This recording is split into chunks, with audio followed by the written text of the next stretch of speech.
Hey guys, welcome back. It's Missy and welcome to the fourth and final part of the mommy issue series. We're finally getting to the part that y'all been waiting for, that you probably want the most, and that's how to heal. If you have no idea what I'm talking about, then I will leave my 3 past videos that were all things mommy issues, how it affects girls, how it affects boys, so that way you're all caught up. Now, if you're new here, I am Missy. I'm a life and relationship coach, and on this channel we get to the root of the issue and we learn how to heal and deal. So if that's your thing, go ahead and hit that subscribe button. I would love for you to be a part of the fam. And if you already are a subscriber, I appreciate you so much. So let's finally get into it. How do you heal from mommy issues? The first thing is that you need to recognize when you are operating from that inner child. Oftentimes people think that things happen in their childhood, they just grow out of it, it just goes away. And that's not true.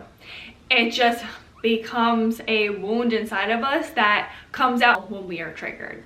So you need to recognize when you are operating from that part. So now that you understand it on a more logical level, you need to deal with it on an emotional level. So that means you need to go through the emotions. You maybe need to be sad, you need to be angry, you need to grieve this loss of the parent you didn't have, or you wish you had, or you thought you had. You may need to let go of this person because they're in your heart and your mind. You may need to forgive them. Everyone's version of forgiveness is different. I actually have how to forgive a narcissist video, which whether you have a narcissistic parent or not, that may be helpful for you to kind of dive into why you would want to forgive somebody. So that part is important, but you also need to take ownership of yourself.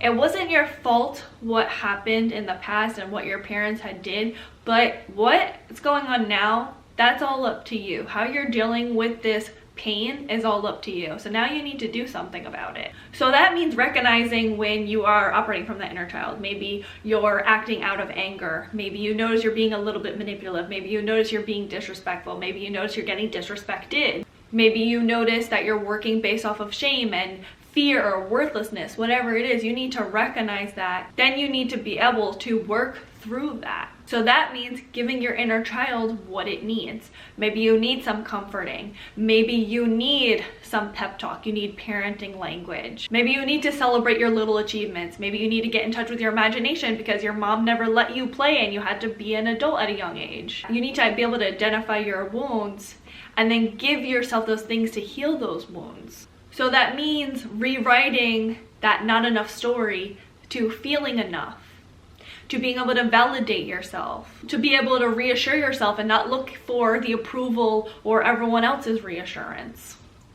That means trusting in yourself. And one way you can do this is, I've talked about this a ton, but using visualizations by going to those moments where your mom had hurt you and visualizing how you wish she would have responded to you. Or you can visualize you as that motherly figure, giving that little you the things that you need at that time, a different response. You are imagining giving your needs at that time so your brain can actually heal and move on. Because as I've said before, our brain does not know the difference between reality and imagination, or past, present, and future. So when you're visualizing it, you feel like you're there. The next thing is that you need to be aware of your trigger. So when you are triggered, you need to be able to work through it. You can't always blame your environment. You have to know, okay, I notice I'm triggered by this. I noticed that this person said this thing was very triggering. You know, be able to work through it, but also at the same time recognize, is this trigger actually my intuition coming in? I notice that this person's being a little manipulative. I feel triggered right now. Oh, okay, this is actually my intuition. Like, oh, this doesn't feel right. I recognize this unhealthy thing from the past. And recognize when you're triggered, how you respond to your triggers. When you're triggered, you may want to run and avoid it, or you may become defensive and disrespectful and ready to fight. Recognize when you're doing that and deal with it in a healthier way. Do you need to have a healthy confrontation? Or are you telling yourself this certain story that is not what's actually going on, where you don't have enough facts to back it up? You have to be able to work through these things. You also have to take accountability for your own triggers. No one is responsible for dealing with your triggers but you. And also, you can't always expect other people to not trigger you. It's your responsibility to know how to deal with your triggers. Whether that means talking yourself through it, whether that means taking deep breaths, or whether that means taking a break and stepping away from the situation for a moment and then coming back to it and dealing with it. Maybe you have to deal with this confrontation and you need to get your thoughts together. That is all your responsibility. The next thing is that you need to be comfortable with being uncomfortable, which that sounds crazy because why the hell would you want to do that?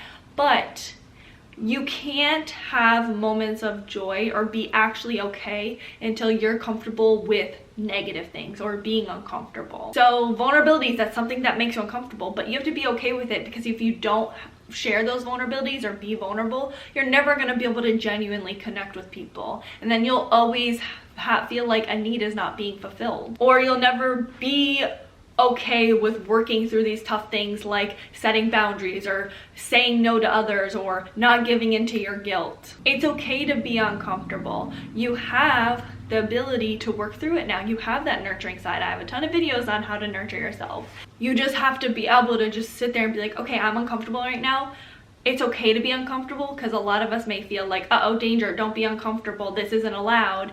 But give yourself that permission. Hey, I'm allowed to be upset right now. My mom maybe didn't let me be upset when I was younger, but I'm not that helpless child anymore. I can be upset, and this is okay. So spend that time with yourself. Sit with being uncomfortable and give yourself that permission. That's how you can rewire your brain of correcting that negative feedback loop and recorrecting it with a positive, more safe one. And reminding yourself that you are safe now. And then of course, after you sit with that negative emotion, then that's when you want to nurture and soothe yourself through that emotion and use that self-parenting language. The next thing is focus on what you think and less what other people think. And I know that's a tough one, especially if you felt like you had to read your mom or act accordingly, or you had to be this certain person because your mom made you feel like you had to be the certain person because she cared a lot about image and she cared about controlling you. But you have to sit and think, what matters to you? What do you value? You're not that helpless child that has to do what your mom wants. You need to think about you now and who you are as a person. And no matter what, everyone's going to have opinions, but majority of the time they think one thing and then they move on, or they're just too worried thinking about themselves.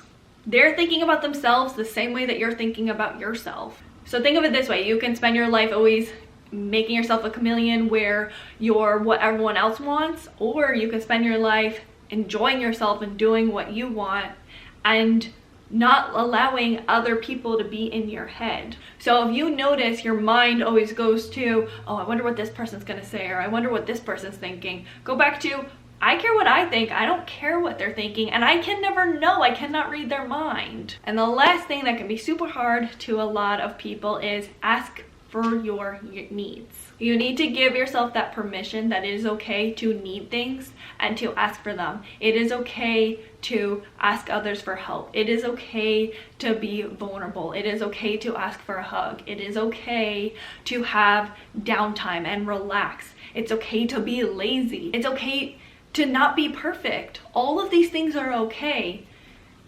And those are the things that you very well may need, is that relaxed time, is being able to spend time with others, is being able to watch a movie and have a glass of wine and not feel like you have to overly be productive, is to be able to eat that chocolate cake and not think, oh, I wonder how fat this is going to make me. So give yourself those needs, and then don't be afraid to ask others. You need to be able to ask people for favors or to ask people to respect your boundaries. That is a need of yours. You need to have people that you can confide in, but that first means being aware of what you need. So you have to ask yourself first what you need, and is this something you need to ask of others? So with that being said, this series is finally done. What did you guys think of this series? Would you like me to do another one? I'm definitely doing the daddy issues one. It can't be unbalanced. I'm a Libra, I always gotta have it balanced. But would you like me to do a series like this again? Leave it in the comments below. Let me know what you think. But if you enjoyed this video, please like, comment, and subscribe, and share with someone that you think may need it. Until next time, thanks for watching. Bye, guys. I really done sat here for 4 hours and did this video. I really did. With it in between break of avocado toast. I literally have 4 different pages of notes back to back because I wanted to make sure I didn't forget anything. That's how much I thought I put into this video.